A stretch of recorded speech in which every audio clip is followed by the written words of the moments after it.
Egotastic FunTime. Props in general, man. Like, there's props I can talk about that we haven't seen in action, seen on screen, so it's okay for me to talk about. Like the grenades. Yeah, the grenades. Plasma mines. Grenades.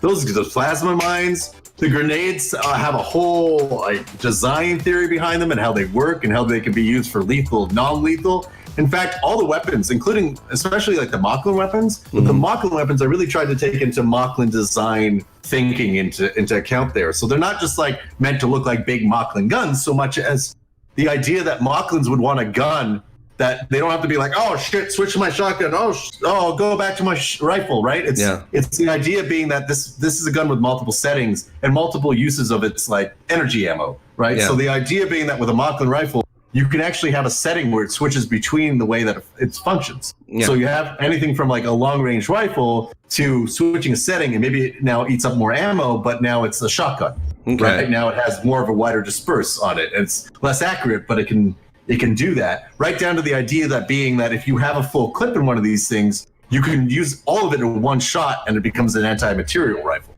Now this is stuff that I go ahead and think about beyond us ever seeing on screen, but I want to go that distance. I want to go that distance because if I can go ahead and seed that into the world, and it can be, it can then it'll inspire ripple back up to the top. Yeah, that's the idea, right? Yeah, and it makes it easier when they ask you to design something like that. Say, hey, I already did. Wait, exactly. Like, hey, can this do this? Yes, because here it is. I even go and with a lot of the weapons that I design and stuff like that, or anything that might have an effect, I try to actually think about what that VFX effect might look like as well.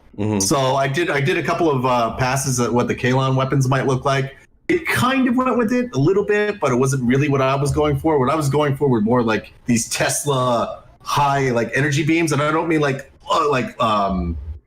thunder coming out of their heads. More so like these just like beautiful clean beams of energy with like electricity arcing around them, but in a very graceful kind of very almost helix way, like very fractal. Like the idea that being that because the Kalon are so advanced, even their beams look advanced, right? Even the way they shoot at you is like, oh, that's beautifully deadly kind of thing. I also was trying to push with the idea that when Kalons hit you, it just like takes out like a huge part of you. Like you don't explode so much as just like disintegrate, right? Yeah, probably from within the stun settings kind of thing. It's just like brand.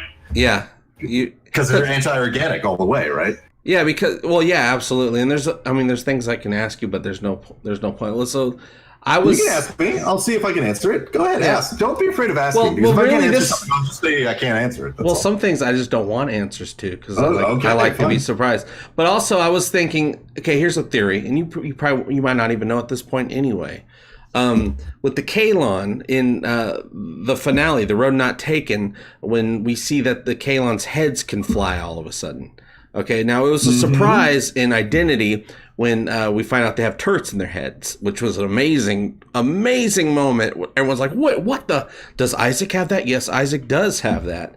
But in the alternate timeline, we see that their heads could fly. And I have a theory that, yes, in the alternate timeline, they can fly because they're in a seek and destroy mode.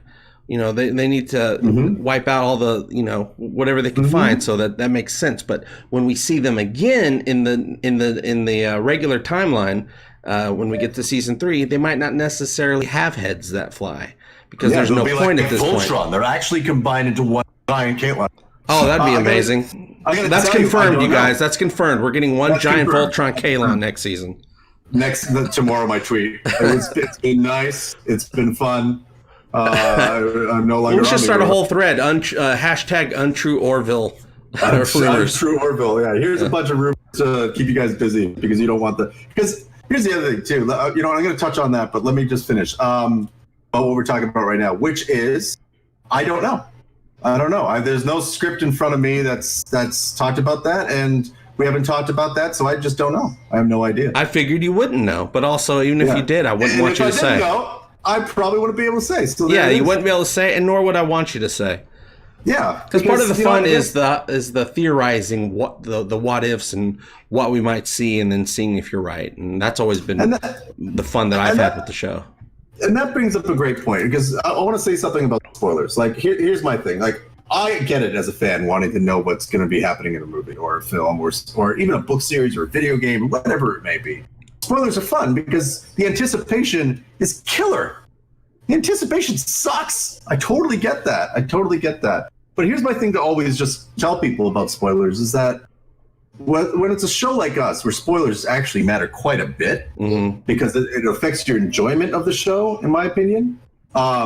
Keep in mind, there's all these real people behind it. That's all, right? Like, look at it this way. If it's something that really would be detrimental to us telling our story and us working our butts off and, spending hours away, days, months away from our families, try to think about that. That's all I got to say. But at the same time, I also want you guys to know that I'm not like some guy that's like, oh my God, I'm going to kill somebody for spoiling something. Like that's the nature of the business, man. Well, it's the nature of just the instant information world that we live in nowadays. Exactly. And like I've been able to figure out stuff just making good guesses because I'm like, oh, this person posted on this day and they used this word and that word makes me think of this. Therefore. Exactly. Because here's the thing, man, right? Here's the thing. Like, we're a television show, and as much as we try to the top of what we're doing, we're a TV show. We're not like some enigmatic I can't talk. We're not some mystery device from another world that humanity to like pool their resources together and like figuring out. If you do enough investigation, if you do enough like sussing things out, you can probably figure out what's going on half the time. Yeah, I mean, I've always just had an easy time with that because I have TV brain. I've been watching TV for too long. Yeah, exactly. If you got a narrative brain and you can do any kind of deduction, logical deduction, then you can figure anything out. It's as simple as that. Look, Avengers Endgame, unfortunately, I was like, oh, this is exactly the movie I thought it was going to be. Mm-hmm. Like when they went time travel, I was like, yep. I figured because there was no other way they were going to fix this at this point. Well, but oh yeah, absolutely. But man, I love that because I'm just such a sucker for anything time travel. Yeah, that's. I was like, you can even do time travel badly, and I'm going to enjoy it. Well, that also brings up another great point, and I don't want to hide the conversation because I want you to steer this, but I do want to make a quick statement about something that I feel like always divides fans, and I really feel it shouldn't. It's okay if you both don't like the same thing. Exactly. I say that all the time. Let people like what they like. Like, it's okay. You don't have to convince somebody else that something's amazing or have them. It's not. It's all right. Well, it was when it comes to spoilers, with The Road Not Taken, the finale, you guys did almost the impossible. Nobody saw that coming. I know, we pulled it off. I don't know how you did that because you had to basically create an entirely new show for the episode. Big things going on, big sets, lots of people, all this crazy stuff. Not to mention nobody knew. Well, that's a hard show too because there is a scene with a bunch of extras. You notice that whether it was by design or not, that show doesn't have a lot of extras in it. It does have the Rebel base with a bunch of extras in it, but you'll notice there's not like a ton of extras scattered throughout that episode. And again, I don't know if it's designed, but that helps, right? You don't have a bunch of leaks that probably can happen because leaks don't usually come from inside production. We work too long, and again, I'm going to say it, but it's true. We don't see our families enough to want to like ruin the show that we're busting our butts for. Yeah. So leaks rarely come from within a production themselves. They usually come from extras. And I'm not knocking extras. They're bored. Yeah. You know? They don't have the same commitment to, they just got their daily gig. They're again, not knocking them. There's a bunch of great extras I know. I can only get mad at people to an amount, right? Yeah. I'm not going on any winch hunts personally. But yeah, we were able to pull it off. We were able to pull it off, and that made us all very, very happy because we were so afraid that was going to get leaked. Yeah, you guys finally beat me. You beat me. Well, we beat you. I'm so glad though, because that very first, I was so appreciative that I didn't find out about it or figure it out or anything, because that very first scene, the first 2 seconds when we fly down from that planet. What's going on? What the hell? I was like, what the hell? And then I see the two figures walking. I instantly knew just because I know the body hypes too much. Oh, of course. I knew that was Gordon and Seth. Who else is that going to be? Yeah. Like, I mean, honestly. Well, it could have been anybody, but I'm like, I know how they walk, even in the snow. I know how their shoulders move. I know all this stuff, which is sick. To me, it was also just like height difference. Yeah. Like it's who else is going to be leading with a short guy? Yeah. But instantly, I'm like, what is going on? Where are we? This is not the show. What the hell? Yeah. Yeah. And people are freaking out. And also, because I do, well, I don't know how it's going to work. Season 3, it's going to be different, but I always did the Talking the Orville live pre-show explosion before every single episode on YouTube, which is, it's a big, basically a streaming tailgate party where we hang out, awesome. we get ready, we talk about the show, we get ready for the new episode, and then people that are going to be watching it live go off and they go to watch it, but it turns out they also just keep me playing, and they come back during every commercial break. And I don't see it. I watch it, either way late that night when it becomes available. Because I either Hulu or I buy every season on Amazon if they're available.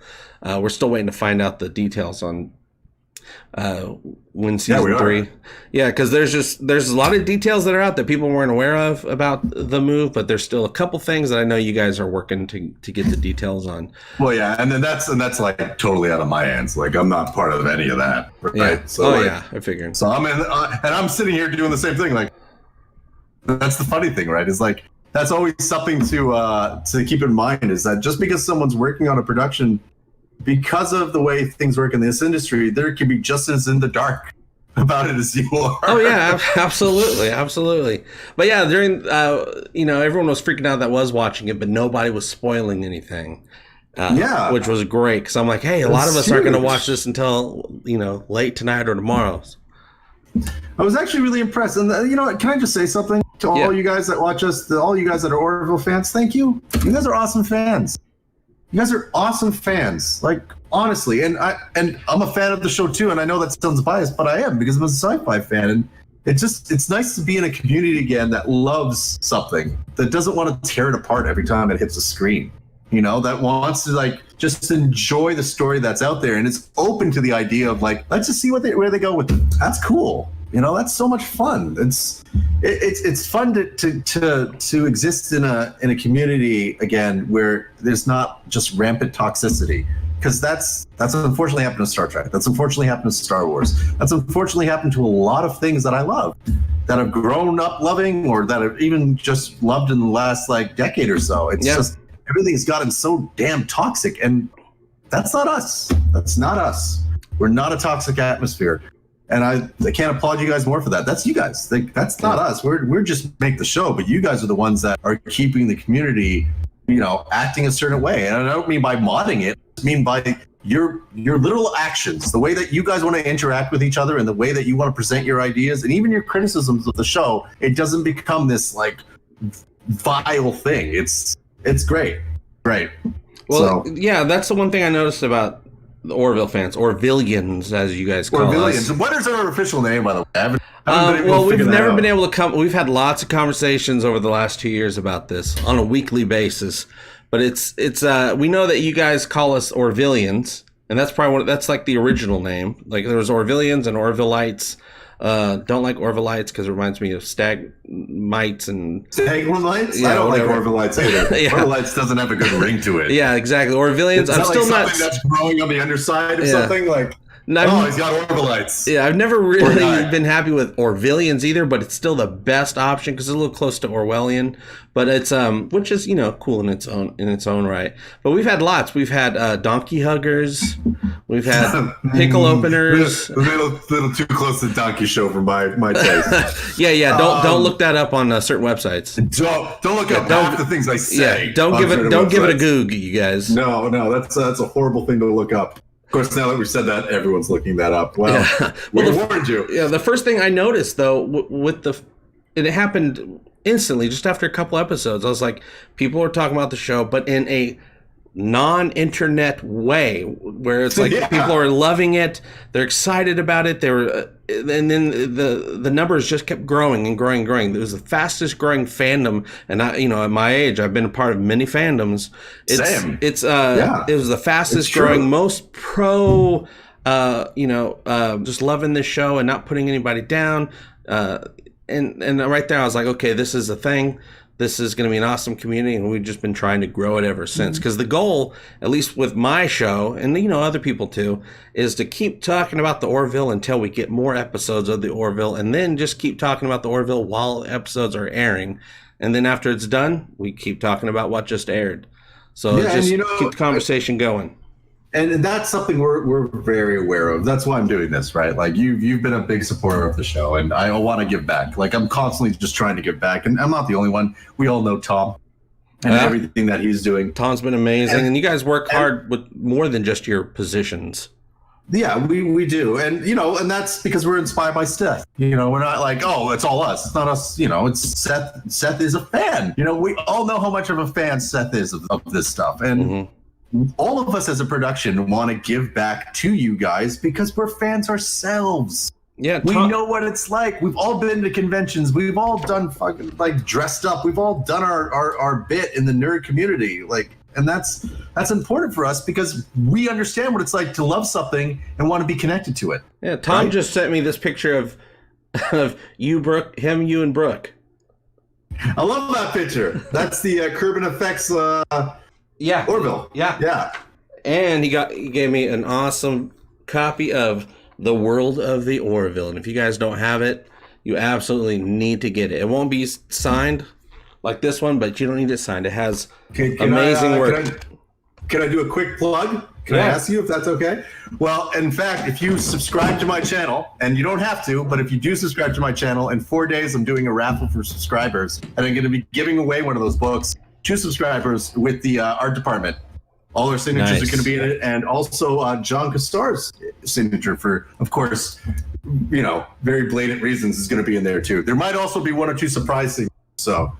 But it is a great book. It is a great book, and what's cool about that book is that it's not so much art book as it is Seth and Goodman going back and forth talking about their theories behind why things are the way they are in the Orville. Mm-hmm. Yeah. So that's actually why I would pick that book up more than anything, because it's a nice little vignette into the way they're thinking about it. Yeah, well, the book is, it's called The World of the Orville, and it is, as far as season 1 goes, it is the world of the Orville. It gives you an inside look of what is going on in this universe, not only in front of the camera, but behind the camera, but also in the thinking, in the concept art, and why they designed things the way they did. Now, unfortunately, Lex's work is not in there because he didn't start till season 2, but hopefully we'll get the World of the Orville 2 book.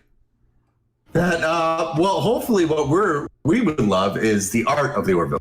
So that's actually what's really cool about that book being called The World of the Orville, because that's truly what it is, right? There is art, there is designs in there, but it truly is more of a world book. It's more, again, like I said, it's David Goodman and Seth, and I think a few others in there actually being quoted, talking just about the reasons why things are the way they are in the Orville, thinking behind it. But we don't have a true, proper art of book. Yeah. And there's a lot of art that we do for the show. The effects, costumes, props, art department, all of us. There's just so much we do. And we would love to just chock full a book with that. And there's been some talk about it, and I'm not going to get more into it. It's not really my place to talk about it. But we all know that there's a merchandise push going on right now for the Orville. That's absolutely. And people wanting. That's been said. And lots of people asking for stuff. Of course. I work on the show and I want it. I want to own some. I want an art of book, even not for my own sake. I want it just so I can have all the cool VFX stuff and costumes in there. I want tactile. You can open it up and look at it and see. I have 2 things. I like my artifacts. Look behind me. Right there's some stuff on that shelf. In fact, I don't know if you can see it, but there's. Overwatch, that game at all? Yeah. A little off topic. Those big statues you can get where there's a diva statue right behind this camera. Like that 24-inch ridiculous. Yeah. I like stuff. I like stuff too. Don't worry, guys. We're pushing for it. Things are some of my favorite things. I love things. Yeah. Now, Sushinator's asking, and I know this is something you will not have the answer to. Well, we'll see. Maybe I can answer it in some way. I don't think you would. Okay. But you never know. You never know. They want to know, and we got 2 choices here, and I think what is the ending of season 3? Yes, absolutely. No, how will season 3 be offered? Will it be weekly or all episodes dumped at once? I don't know exactly, but I can still answer this to a degree. I don't think we're going to be bingeable. I don't think. It's not something you should quote me on. Yeah. But I think we'll still be a weekly release. Yeah, I hope so, because also Hulu still does weekly releases. I think they still do a weekly release. I think that's what we are to them. Yeah. More importantly, I think we are a weekly release for them. I think it's more like you got to look at us like HBO and Game of Thrones, right? That's the way you guys got to look at it. Yeah, that's weekly. Now, again, I don't make those decisions. That's not my place, so don't quote me on it. But I'm going to say I can safely assume that. Yeah. I mean, it's a weekly release, and Seth would understand this as well as anybody, is weekly releases are great for fandoms because it lets you live and breathe with live with an episode, let it sink into your bones for a week, think about it, wondering what's going to happen next week, and then, then you get the next episode, as opposed to when something drops all at once and you binge it, it's just like a one-night stand, and you hardly remember anything that you saw, and it's not staying with you. I agree with that, but I also think it depends on the story being told. Like, for instance, Stranger Things. Yeah. Stranger Things is usually a story that's told over the span of a day or two. Yeah. Right? See what I'm saying? It's not like a week later. It's not like you come back and a couple of weeks have passed. Yeah. That's us. There's usually time dilation, right? Like, so when you come back from one episode to the other, we're not just picking up from the last episode. Sometimes we do. We did that this season with a couple of episodes, but most of the time it's like a week has passed. So it's good for that real world time to pass, so that way you kind of live that a little bit, right? You feel that time. You feel like, oh yeah, it's been a while since we last encountered anything. Because if things were happening back to back in the Orville, I actually feel like if you could just binge right through us, like if that was our natural state of like experiencing this for the first time, it would feel like almost too many things are happening to these people too quickly. Yeah, absolutely. But of course, maybe, I think sci-fi shows especially like this, when you're watching them, everything's bingeable. At some point, everything is. It's a great way to reinforce what you already love. Like I'll binge watch old episodes of Star Trek. Yeah. Oh my God, dude, constantly. Especially when I'm working on this show. That's what keeps me that's what keeps me company at night. Is just like TNG, Deep Space Nine, Voyager, even some episodes of Enterprise. It got better at the end. Now going back to you guys being a team, teamwork. You guys love going above and beyond because you're passionate about the work that you're doing. Yeah, there you go. You someone turns around and you catch them when they fall back. All that good stuff. Now you guys are going above and beyond. You do the conceptual drawing. Tom does the editing, but all you guys are doing tons of stuff for the Orville experience, for example. Like, how was that for you guys? How did you enjoy that? So that's something that we really been wanting to put together for a while, right? Like even the Comic-Con before that, we wanted to do something like that. The thing is that we kind of hamstringed a little bit the Comic-Con before that, just because we're still very much a new show. There's only so much to give when it comes to that area of the budget too. So there wasn't so much we could do. Luckily, with everything moving to Hulu and stuff like that, we were able to go ahead and do something special for this Comic-Con. And it's worked out so well that we don't want to let go of that, right? I can't promise anything. I don't know if we're going to do the experience again next Comic-Con, but we're definitely going to want to do something along those lines. Maybe a recreation of Vortis's Creepy Lagoon. Something along those lines. My point is that we definitely we want to keep that pace up. We want to be able to give you guys something every Comic-Con that's off-site too. Because we initially were fighting for like the idea of something on floor. And again, I don't want to talk for too many people here. These are just like the times I've been in Comic-Con planning meetings. And again, it was like we were kind of fighting for something on floor. But again, the problem with doing something on the actual con floor is A, you don't get a lot of space. Yeah. B, you spend most of your money just getting the space. Yeah.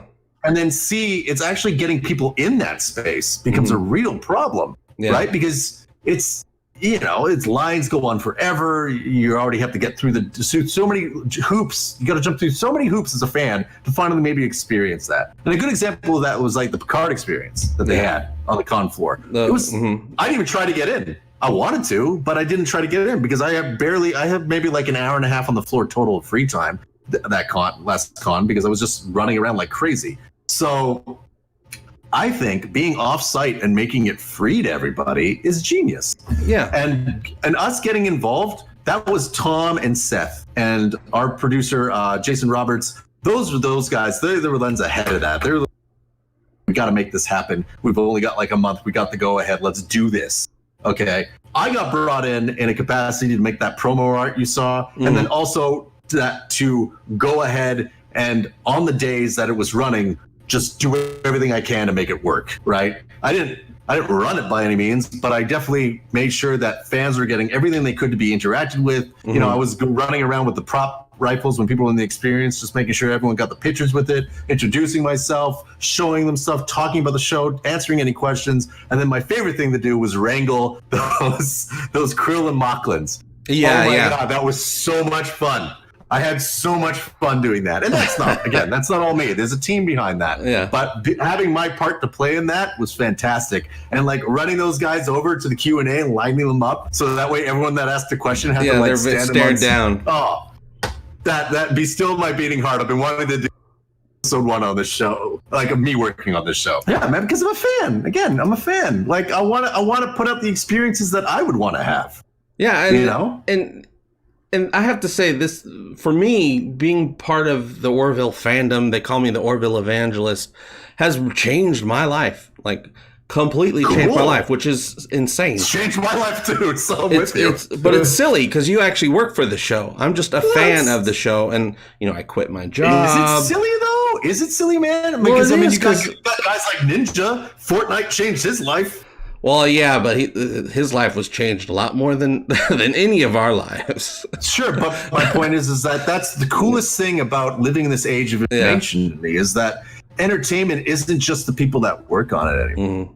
Because you can be someone that goes ahead and like I don't know if you know the Dark Souls video game series. I'm not going to get too off topic here. Yeah, a little bit. There's a great YouTuber, Vadi Vita, right? That guy, all he does is like crunch like the ever-living, whatever you want to say, you know, expletive out of the Dark Souls series, like just every little detail. And that's his living. And he does such a good job at it. And that's amazing. Like, to me, that's the evolution of entertainment critics, right? It's not just critiquing something anymore. It's actually, it's discussing it. It's breaking it down. It's becoming an expert in it. And that's great. That's fantastic. Because the community's always been there. There's always been that place for it. We just never had the medium for it before, and now we do. And that's cool, man. Like I applaud you, sir. I'm glad you're able to make a living in this. I'm glad that you're doing this. I'm glad that you exist, and I want you to continue to.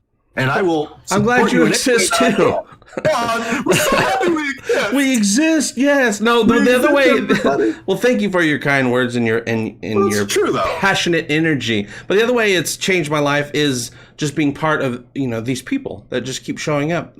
You get to talk to them, you know, every day, and you know, we talk about this show that we love, but we also go off into other things that we love, and you know, and we introduced new things to each other, and new shows, and other movies that we didn't check out. Someone says, "Oh, you should check it out," and so it's just great to have a community. Because I live in the middle of the country now. Unfortunately, I moved from LA. Rent's a little too high, but the thing that I missed tell me about it.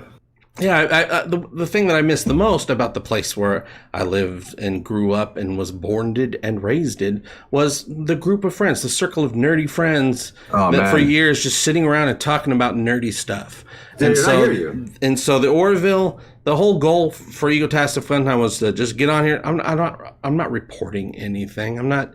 You know, even though that happens sometimes, but I'm not really reporting. I'm starting a conversation, just hoping that people will respond and say, yeah, this is what I think, and this is what I think, you know, and that's the whole purpose of it. So the Orville has really, besides just being a show that I love, it's just something that, you know, spurred that for me, whatever word you want to use. Somebody will give me a word to use in the chat, but you know, inspired that and got that thing that I was looking for. Kindled it. It kindled it. Yeah. It kindled it. It kindled it. It kindled gendered it. But I totally get that. Like, okay, for just a quick little background. I'm originally from Canada, Ottawa, Ontario, Canada. I've heard of Canada. We can't, some people call it America's hat. I like to call it the place with all the fresh water when the world start running out, which we already have. The point is that I was born in Ottawa, Ontario, and I lived most of my life outside of Toronto, the suburbs of Toronto.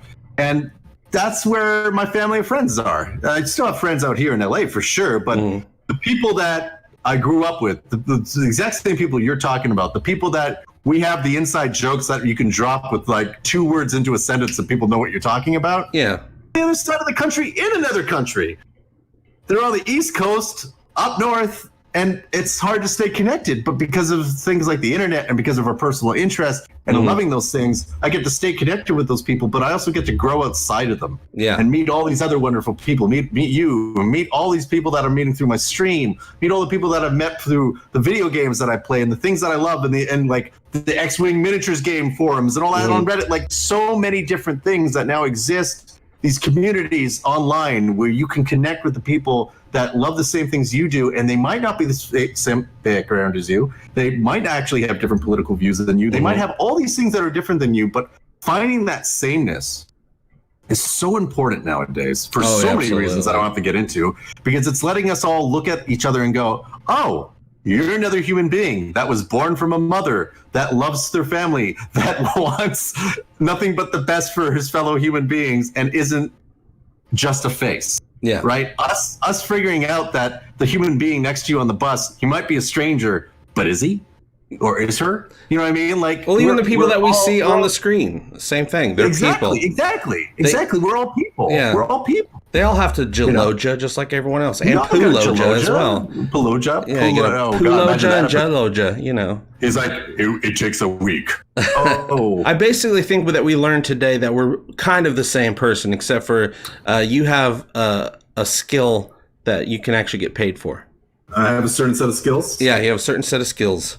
No, you got some skills too, man. Like, look, it's not easy to run a show. It's not easy to have something entertaining enough for people to show up to a channel. And you got to give yourself some props there, man. Don't think that you just stumbled into it, because you might have felt that way, but you're keeping it alive. And that's something you should be proud of, man. Well, thanks, man. It's not easy. And let me just reverse gratitude on you really quick. Oh, just a big old love fest.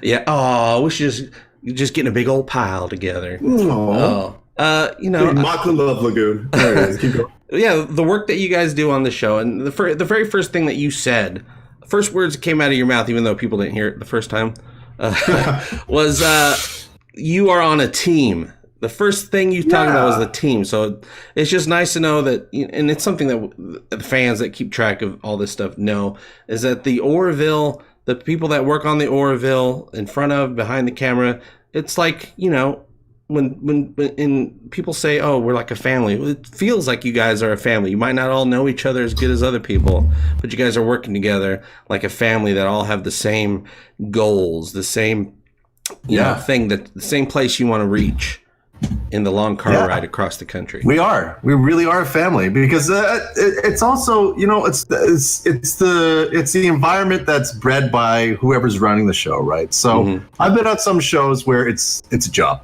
Yeah, it's a job. I put my hours in, I get the hell out. It's not every job is like this. But Seth, Goodman, John, Brannon, they all try to foster the idea that everyone matters, because we do. They believe that, right? They applaud someone who comes to work and wants to do the best they can and contribute in the way that they can. Yeah. And they recognize that. And that all trickles down, man. I'm not talking about trickle down economics, but I'm talking about leadership. I'm talking about team building. I'm talking about working on something where you feel like you've been a part of it, where you can walk away and people can watch and be like, yeah, you know, I did that on that show. And you want to tell them about that experience. And that's rare, dude. So again, I'm glad that you guys pick up on it, because it's all truthful. You know, it's not like you got some shows that say that we're a big family, and then you find out later that wasn't the case. There's lots of lawsuits going on behind the scenes. So many lawsuits, yeah, but that's not us. That's not us at all. It's a very, very friendly work environment. It's a tough work environment, but only in the way, when I say tough, I mean it's tough like in what has to be done. Yeah. It's not tough like people are on your butt. There's no screaming and yelling. There's none of that. We don't do that on the Orville. There's no like, let's make people stressful for no reason whatsoever. Yeah. The stress only comes from what we got to do. What is the mountain we got to climb? Okay, everybody, hook yourselves together. Let's do this, right? That's kind of what our team is. And it's cool that you guys recognize that, man. It really is. So, well, we recognize it because you guys are putting out the vibe. You guys are putting that vibe out there. Now I do have one other question from Angry Nerd Troll, the world's premier internet troll. I'm not going anywhere. Ask me as many. So. All right. Angry Nerd Troll says, Seth MacFarlane said that he wants each episode of season 3 of The Orville to be like a mini movie. Do you think that's a good idea, considering that the all-female reboot of the Ghostbusters was a disaster? I mean, it made the entire catalog of Bill Murray's films worse, probably. First off, 2 things about that Ghostbusters movie. It could have been really good because I really do like the cast in that. Unfortunately, I think they wrote those characters away. Like, there was nothing for them to do. Yeah. And that was really disappointing. I had no problem with like an all-female Ghostbusters cast, and no problem with that. Yeah, I just felt like you have all these pillars of comedy that, like, Kristen Wiig's character. Yeah. You have Kristen Wiig playing a character, she doesn't get to do anything with it. Well, I felt the same exact way. It's like, you know about internet overreactions. You know that, especially in the last few weeks. Yeah. 1 or 2. But yeah, as soon as it was announced it was all-female reboot, the internet went crazy. I'm like, well, who cares? Is it a good movie or not? First off, everyone they cast is amazing. One of my favorite, 4 of my top favorite female comedians of the time. And but yeah, I was super disappointed with the movie. I thought it was just like weird. It was written weird. Me too. Yeah. I was just like, oh, wow, okay. And you know what? I think the problem is too, though, is that we all get tied down to loving something so much. And I want to go back to the first part of this question too, but I want to just touch on this, is that we have this love for things, and that series, that book, that movie, that television show, whatever, that game, becomes such a big part of your life, becomes so iconic that you learn every second of it, every minute of it, every detail of it. And the problem that we have is that we go to these reboots and you can't have any expectation whatsoever of that old thing. Yeah, because if you drag it along, you're not going to experience something. Like even The Force Awakens, I got to tell you, as much as I love Star Wars, all those opinions that I was talking about were after I was trying to watch it fresh. I try to always watch something, no matter how much I love it, and just say, hey, you do your thing. I'll make my opinion afterwards. I don't want to go with expectations, because expectations ruin so many things for so many people. Now, that being said, there's some big offenders. I agree with that. But I think the thing is that we got to remember is that thing that once existed, that thing that was done in the past, is still okay. It's still that thing. It's still that thing. It's still there. Yeah. It's okay. It's not gone. But I think the thing is, as fans, we have a mythology, right? We have our fan mythology that we create as a community. Then we have our own mythologies for things like, again, going back to Star Wars, what was Han Solo doing this entire time? Like, what's he gonna do? All that, like, that was all. As much as I tried to say I watched Star Wars Force Awakens fresh, there's still that in me, right? Yeah. So there's still that moment where it's like, wow, that's how you killed him. That's where that comes from. Like, that's my disappointment with it, right? Yeah. So as far as feeling like Star Wars, it felt like Star Wars finally after the prequels. Felt like Star Wars. Oh yeah. Yeah, that's a whole other stream. Yeah. So, but what was the first part of that question though? Because that felt like 2 different questions. So I want to. It was a bait and switch. Seth MacFarlane said that he wants each episode of season 3 of The Orville to be like a mini movie. Do you think that's a good idea, considering? And then it goes into the Ghostbusters. Well, but to answer the good idea part, because I'm a thorough motherfucker. I almost I didn't see it. I gotta catch myself, guys, because on my stream I swear like crazy. So. This deep in the stream, the Twitch bots aren't gonna penalize us. Still, it's your stream, so I don't want to. I want to be respectful of that. The chat I always have the chat say whatever they want. So. Yeah. Okay. Cool. But my point is that I think it's a good idea for it to be a mini movie, because that's kind of what we've already been struggling to do. So there's the simple answer to that simple question. Well, also with the move and the Hulu money, which a lot of people that just aren't in the know, because why would they be if they're not in the Hulu world or the streaming world yet? The budget makes it so now you can make a mini movie every episode. Oh yeah, baby. That we can. We can add a lot more zippers to these jackets. I can tell you right now. There's so many zippers. There's going to be an entire episode where everything's just made out of zippers on zippers. Now, if that actually happens and that's a plan, oh my God, I'm so fired. Yeah. But I'm pretty sure I'm safe saying that. I'm pretty sure. Well, never draw, never make a drawing that you're not happy with how many zippers there are in it. Yeah, seriously. Always go one more zipper than you're comfortable with. That actually brings up something that's somewhat on topic, which is like when I'm in between seasons and I'm doing this stuff on my Twitch channel, or even when I'm doing commissions, I got to be careful to not want to design anything that I might want to put forth in the Orville, right? So like, there's some things that I can't even say that I want to do for the Orville, that I haven't seen in a script yet. Basically, there's some things I want to design. There's some things I want to push for, and as much as I want to like work on those in my off time, a lot of my off time right now is on Twitch, is on my Twitch channel. So like, I got to be careful of even doing that. I got to be careful of like discussing even those ideas that are just in the ethereal. Yeah, because also you're doing your thing. You might just accidentally say something. Or I might say something that I want to get used and pushed for, but because I've gone ahead and put it out in the zeitgeist, it might never see the light of day now. Yeah. Right? So like, if you ever hear us talking from the Orville about things, and you never hear us talking about what we want to see or what some of our ideas are for future episodes, or even just like content, that's why. We've got it. I just want to assure you guys that we are talking about things. Yeah. That the other, like, there is more than just what the writing team is putting forth. Like, there is a lot of the team itself on the Orville trying to mesh and collaborate and give new kernels of ideas of things. So that's happening. I just want you to know that. It just, you never see it, because if we talked about it at all, it would never happen. Yeah, absolutely. It's, it's like you're jinxing yourself, but really it's because, pretty much, it's out there, and it's like, well, now we can't do it because it's not going to be a surprise. And exactly. Okay. So what are you doing? What are you doing, Lex Cassar? You're working on the Orville. You're here on Twitch. Let's hear your pitch for you. Here's a trigger. Here's an angry nerd triggered question. Who the hell do you think you are? Let everybody know. I like turtles. I find them condescending. I love that news clip of that poor kid being put on the spot. Anyways, who am I? Let me tell you this. I was fortunate enough to grow up with my father working in the film industry, and fortunate enough that he never made that an easy way out for my brother and I wanting to get involved in the film industry.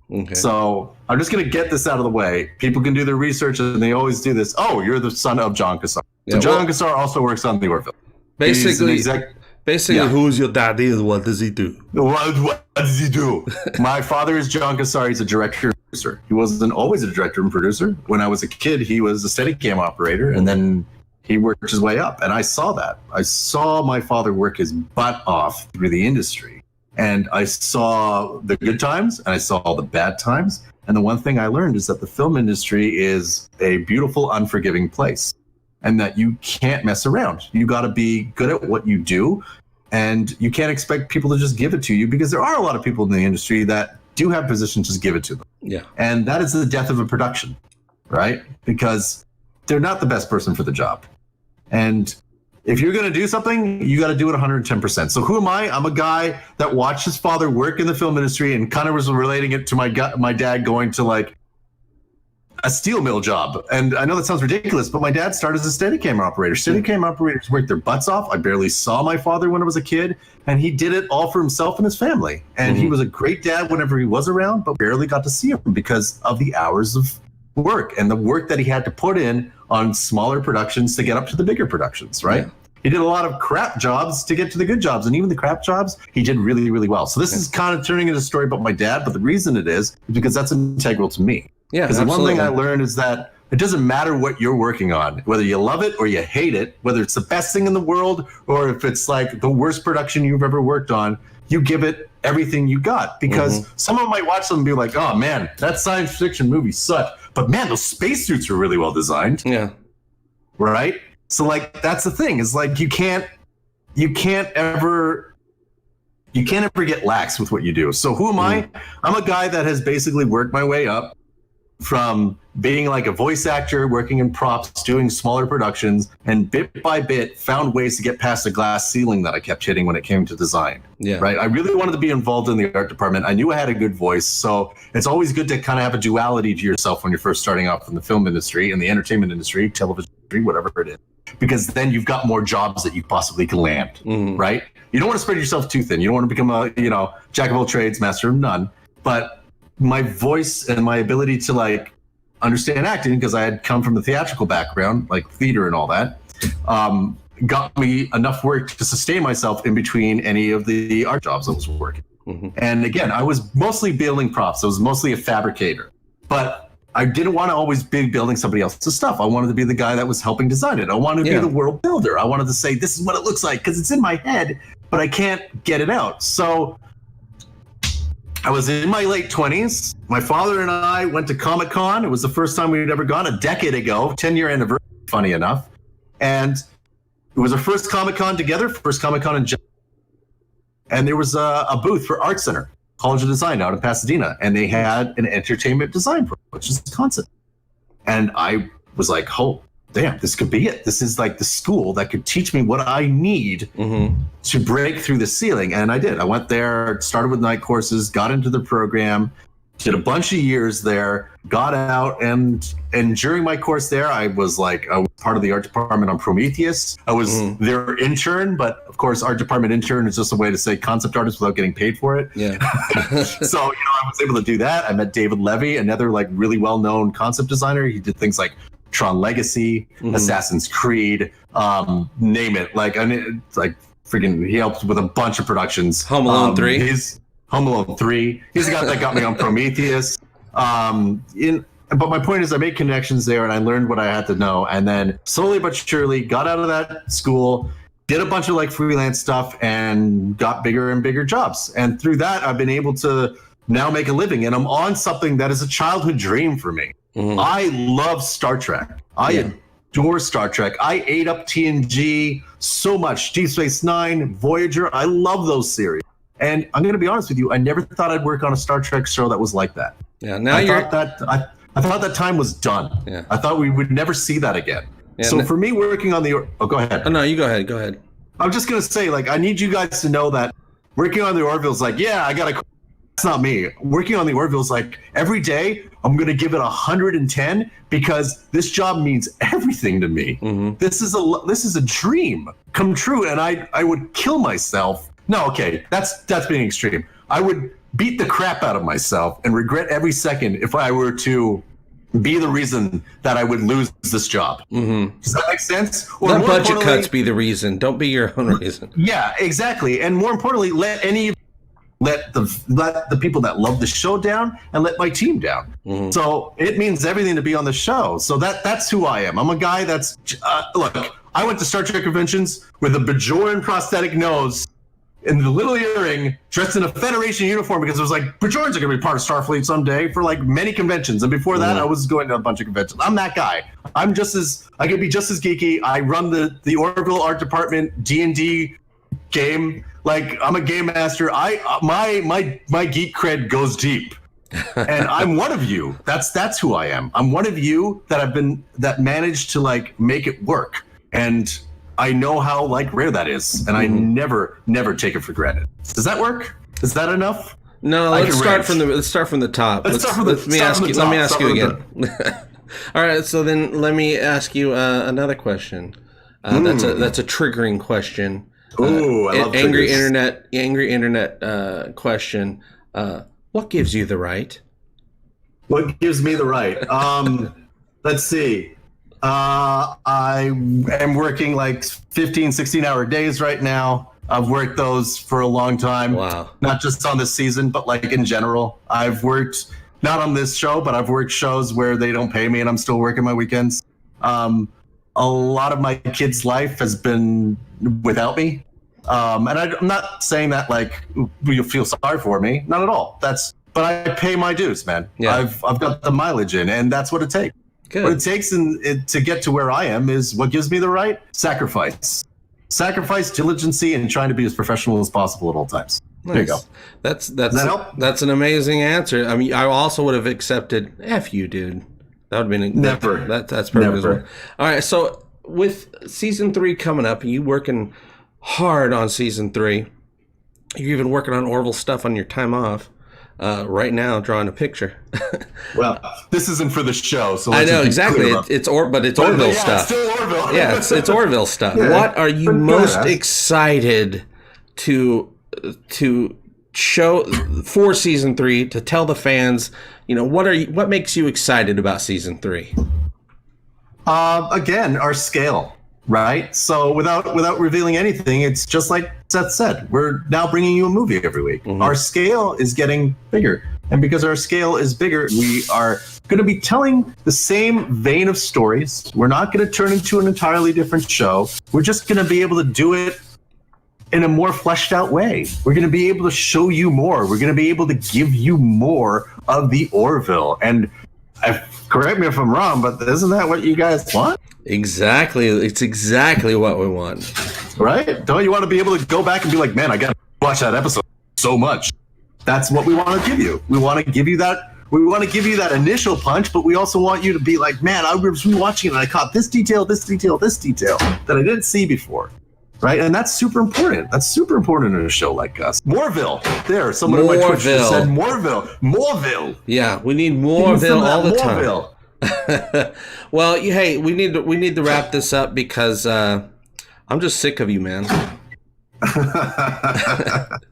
But that's fair, man. Yeah. So besides Orville stuff, you're doing let everybody know where to find you.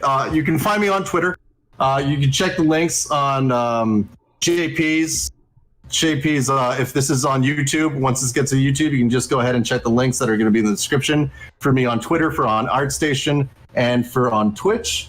But more importantly, if you want to just find me on your own right now, go ahead and either come check out my channel. I'm at Good Natured Villain on Twitch TV. Good Natured Villain is spelled a pretty funky way. It's GDN with natured, so GD natured, and then villain, which is VLLN. I know I got you can see it right on the screen right now. There you go. So there you go. Follow me on my Twitch channel because my Twitch channel will take you to all my other channels. As simple as that. Take you to my ArtStation page, take you to my Twitch page, and that Twitch channel. My Twitter channel. My Twitter channel is good if you want to be following up updates. That's where I'm most active. Right now, I'm not on Twitch as much as I like to be. I want to be on it every night, like after I come home from work. But again, we're pulling like 15, 16-hour days right now, so it's mostly on weekends. But please come follow me because I love to do art. I love to interact with my audience. And more importantly, I do commissions. I give away stuff just for following me, all that fun stuff. And again, I like to support the community of the Orville and people that are supporting it like JP, who's awesome. And I'm going to have to do some art for you, I think. Going to have to do a picture. Can I be in the Orville? Wrong guy to ask, but I can put you in it as an art piece. That's what I'm talking about. That's exactly what I'm talking about. For sure, absolutely. Yeah, you got to tell me the situation, though. We got to make it a story. You know? Well, I want to be a Retepsian, but anyway. Oh, absolutely. That'd be hilarious. You got to keep the beard, though. I want to see a bearded Reptepsian. Oh, yeah, absolutely. I think that'd be fantastic. It doesn't work without the beard. But with actually, the glasses and everything, yeah. Yeah. Well, actually, maybe we shouldn't do it because I want to be Retepsian someday on the show. If we do it, that might be the... Yeah, that might be the inspiration there. Sometimes you can get away with it. Yeah, you guys follow Lex on all the things. Of course, I'm going to be posting this as a podcast, as well as the best bits on the YouTube audience. All the links are going to be everywhere. I want to thank Lex for coming on here, talking about the Orville, and because that's what we do here, you guys. We talk about the Orville. And I want to thank you guys for showing up. We're not going to do a post-mortem like we usually do here on the show, but I do want to say, hey, thank you very much for supporting my stupid show. And as always, I hope all your times are egotastic fun times. I'll see you guys very soon, and love you. Bye-bye. If you liked JP's video and want to help Egotastic FunTime grow, click on the Patreon link and give him all your money today, you stupid bastards. Egotastic FunTime, we're gonna have a great time. Egotastic FunTime, give me all your money. Give him all your money. You will find it funny. Just give me money. I love money. Give me all your money. Give me all your money. Give me all your money. Give me all your money.